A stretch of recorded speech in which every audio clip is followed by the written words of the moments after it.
శుభోదయం. నా పేరు క్రించిక. నేను యూకేజీ డి సెక్షన్లో చదువుతున్నాను. మా తరగతి టీచర్ పేరు శ్రీమతి స్రవంతి. నేను చెప్పబోయే పద్యం చిట్టి చిట్టి మిరియాలు.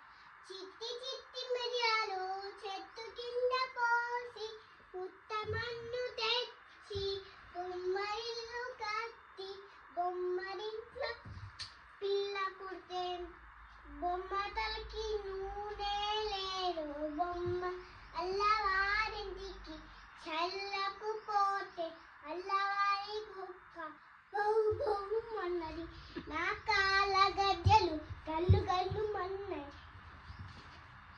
చంకలో పాప క్యారు క్యారు మన్నది. అందరికీ